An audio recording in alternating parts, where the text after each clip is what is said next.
ஸ்ரீமதே ராமானுஜாய நமக. ஆழ்வார் எம்பெருமானார் ஜீய திருவடிகளே சரணம். ஆச்சாரியர்கள் திருவடிகளே சரணம். ஸ்ரீமத் பதூல குலவாரிதி பூர்ணச்சந்திரம் ஸ்ரீமன் மகாரிய சரணாம்புஜ சஞ்சரீகம் ஸ்ரீசிங்கராரிய கருணாப்த சமஸ்தபோதம் பக்தியாச்ச யோக நரசிம்ம குரும் ஸ்ரயாமி. முன்னம் திருவாய் மொழிப்பிள்ளை தாம் உபதேசித்த நேர் தன்னின் படியை தனவாத சொல் மணவாள முனி தன் அன்புடன் செய் உபதேச ரத்தின மாலை தன்னை தன் நெஞ்சு தன்னில் தரிப்பவர் தாள்கள் சரண் நமக்கே. ரொம்ப அழகான கிரந்தம். ரொம்ப அழகா தினம் கொஞ்சம் கொஞ்சம் பார்த்துன்னு வந்துட்டு இருக்கோம்.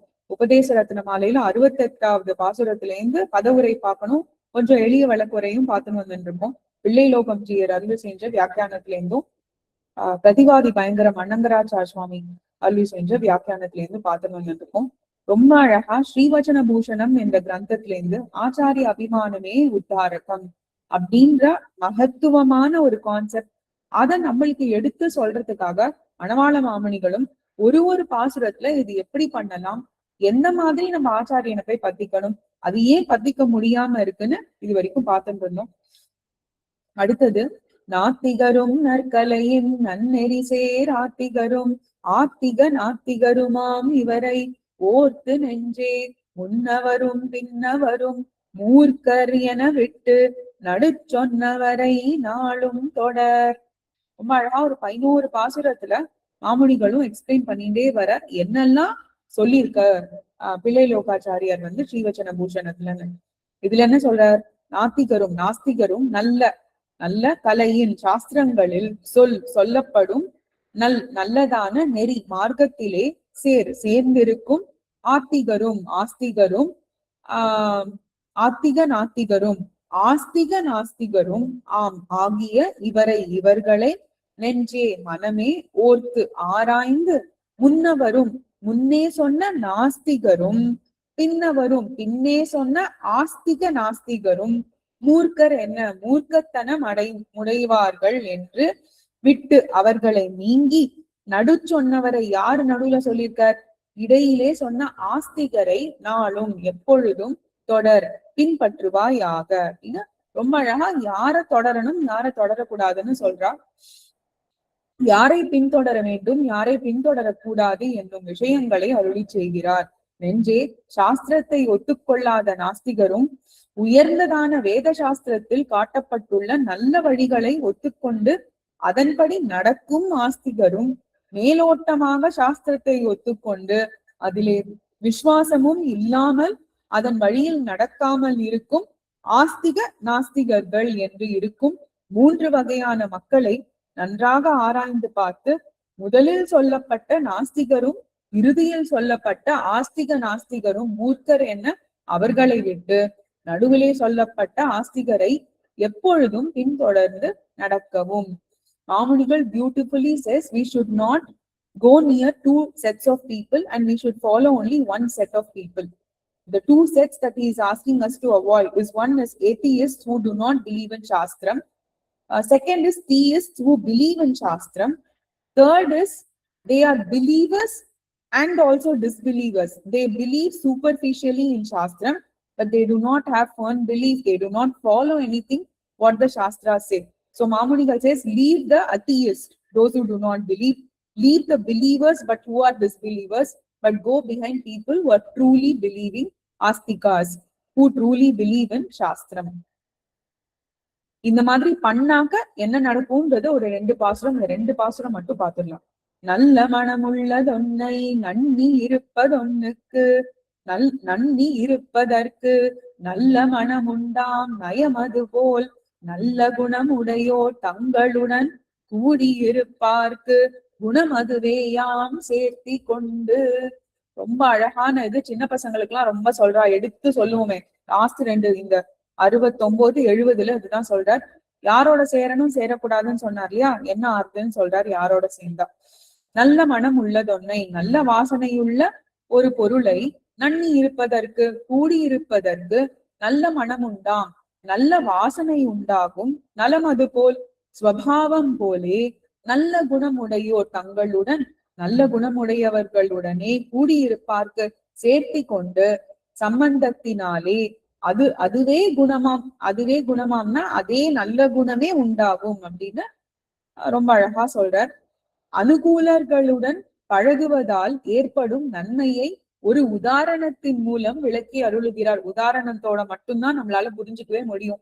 நல்ல மனத்துடன் கூடியிருக்கும் ஒரு பொருளுடன் கூடினால் அந்த நல்ல மனத்தை தானும் பெறுவதைப் போலே சத்வகுணம் கொண்டவர்களுடன் கூடியிருந்தால் அந்த சேர்க்கையினாலேயே நல்ல குணமானது ஏற்படும்.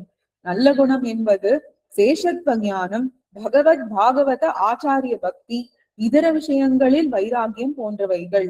ஒரு நிலத்திலே நீர் நிரம்பி இருந்தால் அது அருகில் இருக்கும் நிலங்களிலும் வழியுமா போலே உயர்ந்த குணங்களை உடையவர்களுடன் நாம் பழகினால் நமக்கும் அந்த குணங்கள் ஏற்படும். நம் சம்பிரதாயத்தின் மிக முக்கியமான கொள்கை ஒரு பாகவதனை அண்டி அவன் திருவடி நிழலின் கீழே வாழ்தல். ரொம்ப very important. Where like a flower that is having a beautiful fragrance, if we go near it or any other article placed near to it, will also get that guna, right? Likewise, our people with sattva guna, they have purely good qualities. And if we do not have as much as good qualities, but go with people who have good qualities, slowly we'll also start feeling that we are changing for good. So these good qualities are what? These are jnanam. Seshatva jnana means servitude. We are Sesha Bhutas to Emperuman, who is a Seshi.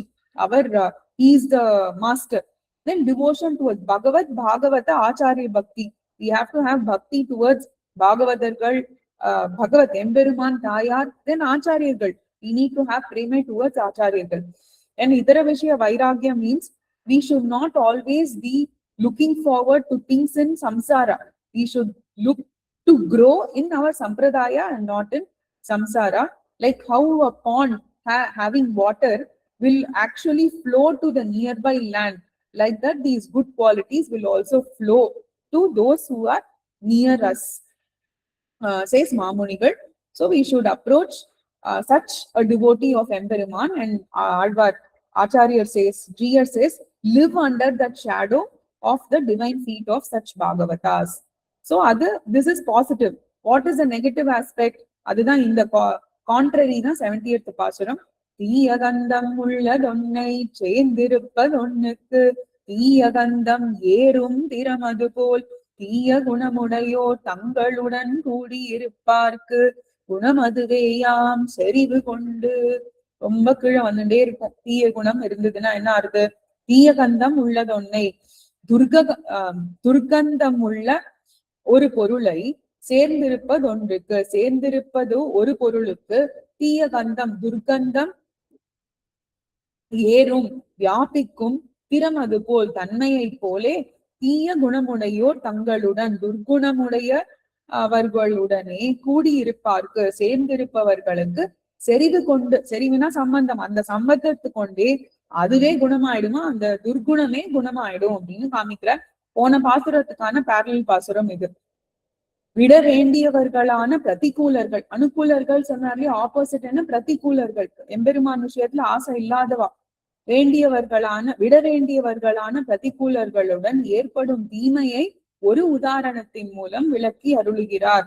துர்நாற்றத்துடன் கூடியிருக்கும் ஒரு பொருளுடன் கூடினால் அந்த துர்நாற்றத்தை தானும் பெறுவதைப் போலே ரஜோ தமோ குணம் கொண்டவர்களுடன் கூடியிருந்தால் அந்த சேர்க்கையினாலேயே தீய குணமானது ஏற்படும்.